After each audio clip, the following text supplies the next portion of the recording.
Aspectos gramaticais. Professor, o que é que eu tenho que observar nos aspectos gramaticais? Principalmente. Principalmente. Eu acho tão bonitinho ele fazendo isso. Vai, faz. Eu acho tão bonitinho você fazendo isso. Oi. Obrigada. Principalmente, concordância. Por que principalmente concordância? Ai, ai, ai. Porque concordância no Enem é erro grave. Se você cometer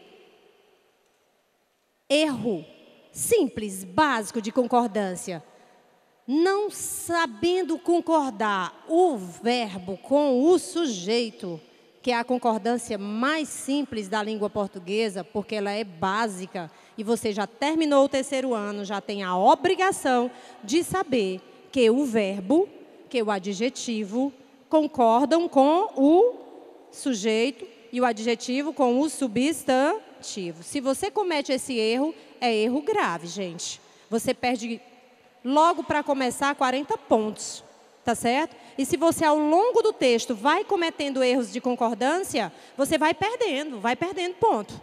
Então, a primeira coisa, use estruturas frasais simples. Professor, o que é uma estrutura frasal simples? Anote aí.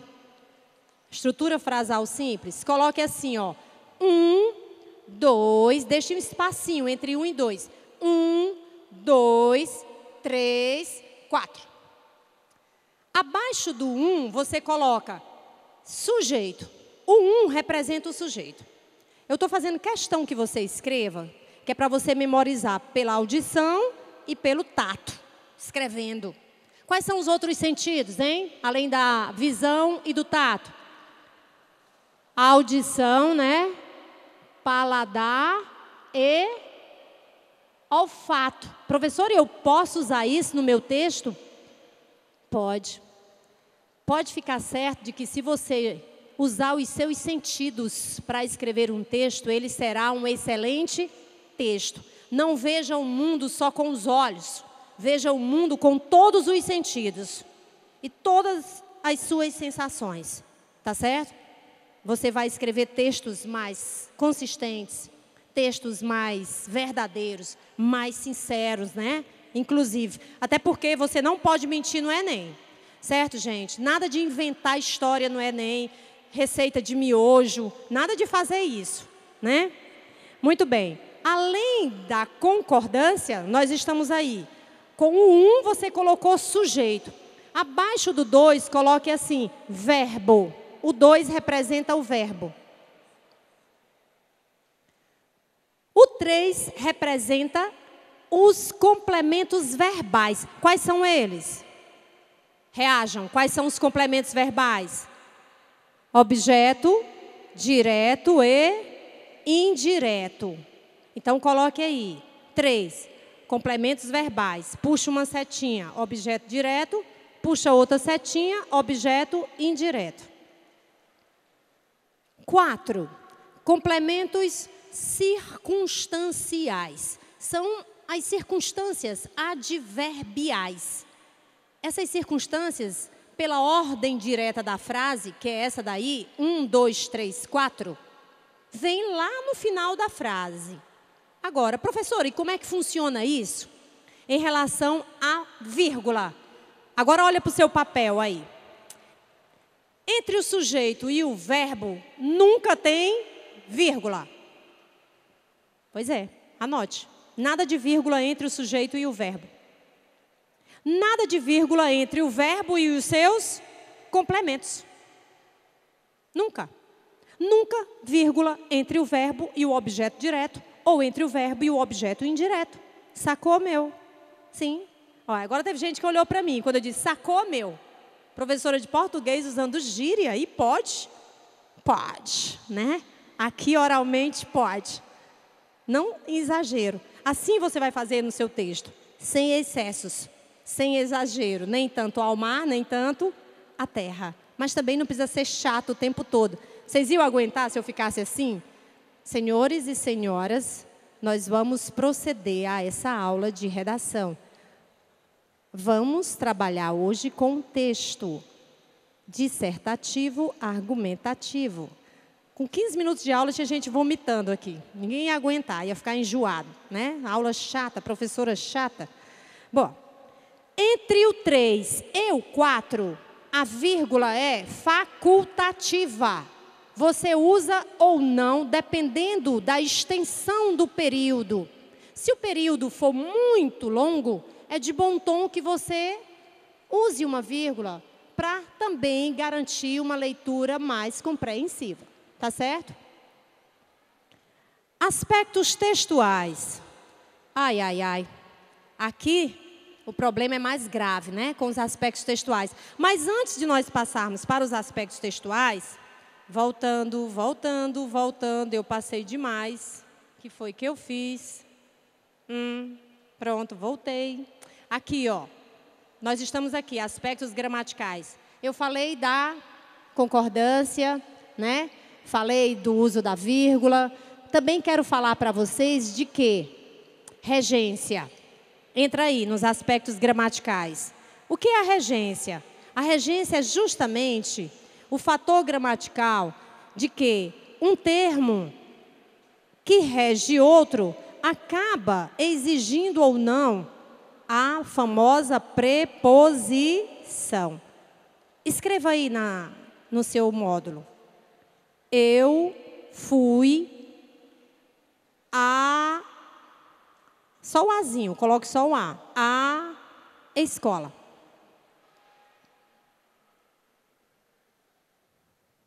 Será que tem um acento grave? Será que ocorre crase? Porque a crase não é o acento. A crase é a fusão dos dois As. O acento se chama grave. A crase é a ocorrência dessa fusão, independente de você saber ou não se ela existe. Como é que eu vou saber se ela existe? Se eu usar o acento grave. E o acento grave é o contrário do agudo. O agudo é inclinado para frente e o grave inclinado para trás, né? Na ordem da sua escrita. Então, o agudo fica assim e a crase assim. Tá certo? Professora, se eu trocar, eu erro? Erra. Isso aí se chama notação léxica. Você comete um erro de acentuação. Muito bem. Eu fui à escola. Quem vai a algum lugar. Troque a escola por colégio aí na sua frase. Eu fui, imediatamente, como é que você vai dizer? Ao colégio. Então, se eu vou ao colégio, eu vou à escola. Para eu não escrever um A seguido de outro A, e era assim que se escrevia no português arcaico. Camões escrevia assim, A. Aí, pela reforma gramatical, se fundiram os dois As num A sozinho com um acento grave. Tá bom? Professor, essa é a regra geral? É. Essa é a regra geral. Substitua a palavra no feminino por uma palavra no masculino. Se couber ao, é porque cabe a. Para eu não usar a, parece que eu estou testando o som, né? A, e, som. Gente, que coisa chata, não é isso? Som. Quando a gente vai para um show, a pessoa fica a, e, enrolando a gente durante meia hora, uma hora, né? Som. Muito bem. A, então, é igual a um A com o acento grave. Tá entendido isso? Isso é regência. Dica. Professora, e se eu não souber da regência do verbo? O que é que eu faço, mulher?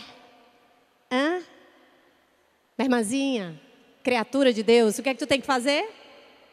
Qual é a regra geral? Na dúvida, não ultrapasse. Na dúvida, não use. Troca o verbo. Muda a frase. Muda tudo. Você vai errar? Não. Então, use verbos de regência simples.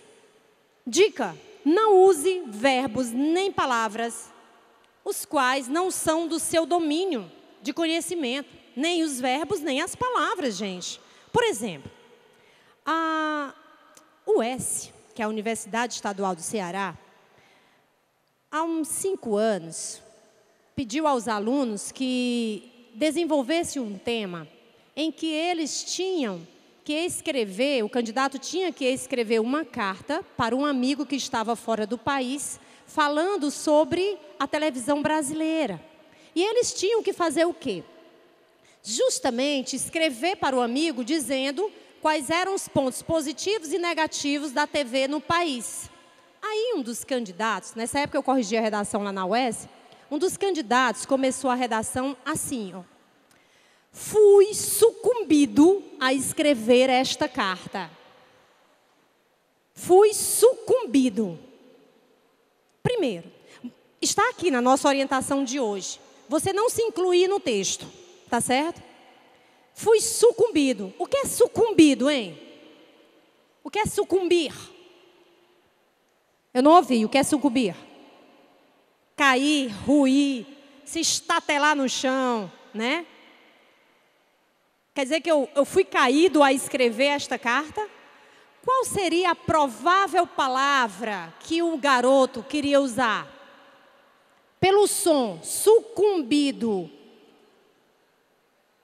Hã? Incumbido, eu ouvi. Incumbido. Foi você? Foi você. Agora vocês gostaram, né? Pois é. Fui incumbido. Gente, se eu não sei o que é sucumbido, eu não posso usar sucumbido. Professor, e se eu errar, o que acontece? Você perde pelo erro da palavra, uso indevido.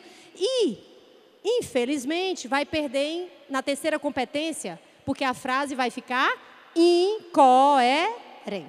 Muito bem. Isso aí está justamente aqui, nos aspectos textuais. Se eu escrever algo sem coerência, eu perco nessa competência. Depois de feita essa revisão toda, aí, gente, eu vou passar a limpo. Parei. Lilian, não é a Bruna, é a Lilian. Parei. Se eu fiz a correção do rascunho, como é que eu devo passar o texto para a folha definitiva? Exatamente como eu corrigi. Tem aluno que depois que faz o texto e corrige no rascunho, sabe o que é que ele faz? Faz outro texto lá na folha definitiva. Transforma a folha definitiva num rascunho. Provavelmente ele vai cometer muitos erros, inclusive rasuras. Ah, professora, mas rasura eu posso passar um traço em cima? Sim, mas não todo o texto. Seu texto não é um rascunho, seu texto é uma prova. Tem que ficar limpa, esteticamente apresentável. Tá bom assim? Olha aí a observação. Jamais altere algo na folha oficial da redação sem antes fazê-lo na etapa 8. Ou seja, que foi isso? É aqui? Sem antes corrigir no rascunho. Tá bom? Vamos para frente? Olha aí. Quais são, então, os pecados mortais da dissertação? Isso aí é uma charge ou um cartoon? O que é que vocês acham? É charge ou cartoon?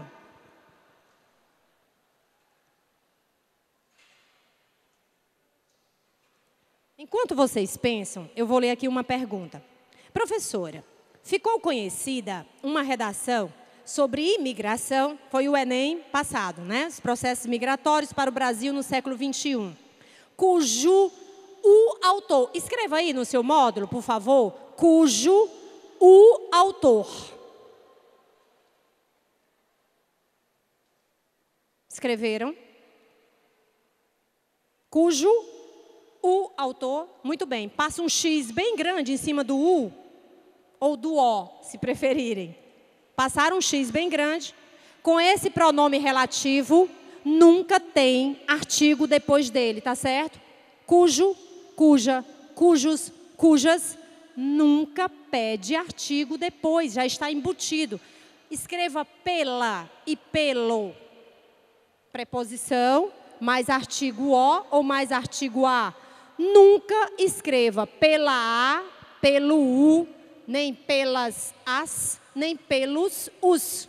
É um erro de gramática. Tá bom? Não tem. Por que não tem, professora? Porque o artigo já está combinado aí com a preposição per ou por.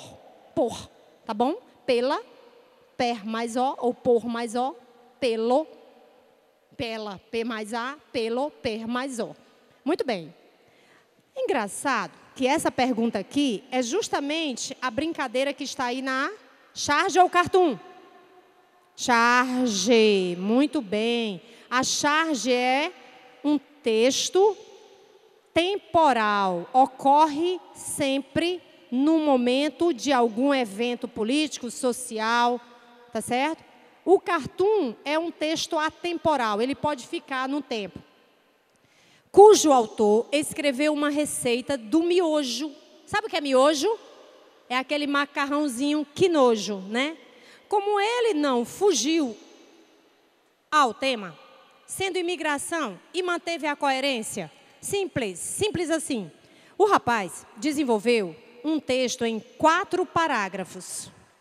Dos 4 parágrafos, o penúltimo foi o miojo, a receita. Os 2 primeiros e o último estavam corretos. Se você desenvolve uma questão de matemática e consegue chegar até a metade da questão, sendo uma questão aberta, você não ganha aqueles pontos? Lá no Enem não tem saída para isso, porque a resposta ela é específica. Mas se porventura a prova de matemática fosse aberta, você iria ganhar até onde o seu raciocínio foi correto, tá certo? Foi o que aconteceu com o rapaz. Aí o povo disse um bocado de bobagem por aí. O povo que eu estou dizendo não é o jornal, é a população. Os jornais, a TV, pessoas que não são da área. Mas, na verdade, o que aconteceu foi isso. O garoto só perdeu o parágrafo errado. O restante do texto estava correto. Claro que ele perdeu pontos. Mas, como a pressão foi grande em cima do Enem, está determinado pelo ministro da Educação que o aluno que, porventura, bancar o brincalhãozinho, safadinho na hora da redação, vai perder todos os pontos. Vai ser desclassificado. Tá entendido? Veja aí, ó. Rei Dom Manuel, aqui nessa terra, tudo que se planta nasce. Agora falarei da receita de miojo e depois continuo a falar da descoberta do Brasil. Claro que é uma brincadeira. A charge é justamente uma crítica pelo fato de o Enem ter aceito a redação, não ter anulado a redação do garoto, mas daqui para frente será anulado. Primeiro pecado: provérbios, frases feitas, ditos populares. Gente, esse é um recurso que você até pode usar, tá certo? Mas você só usa esse recurso de provérbio, frase feita e dito popular se for usado de forma inteligente, se for contribuir para o desenvolvimento do seu raciocínio. Se for uma mera repetição, não use. E se você quer saber de uma dica da tia, não use. Use as suas palavras. Transforme esse provérbio, esse dito popular, nas suas palavras. Pronto, não precisa repetir o provérbio, tá certo? No primeiro parágrafo, normalmente, os alunos começam um texto com atualmente, antigamente, hoje em dia, nos dias de hoje, no mundo de hoje. Corta tudo isso aí. Professora, mas eu não posso atualizar o meu texto, eu não posso usar um antigamente, nos dias de hoje. Primeiro, você só vai estabelecer essa relação temporal se você for justamente trabalhar no tempo passado com o tempo presente. Se você for atualizar o fato do passado até o presente, você pode usar. Antigamente se fazia assim, assim, assim, assado. Hoje se faz assim, assim, assado. Entenderam isso aí? Se não houver essa relação de passado com presente, olha aí, eu já estou sabendo fazer Libra, ó. Do passado com presente, não use. Tá bom?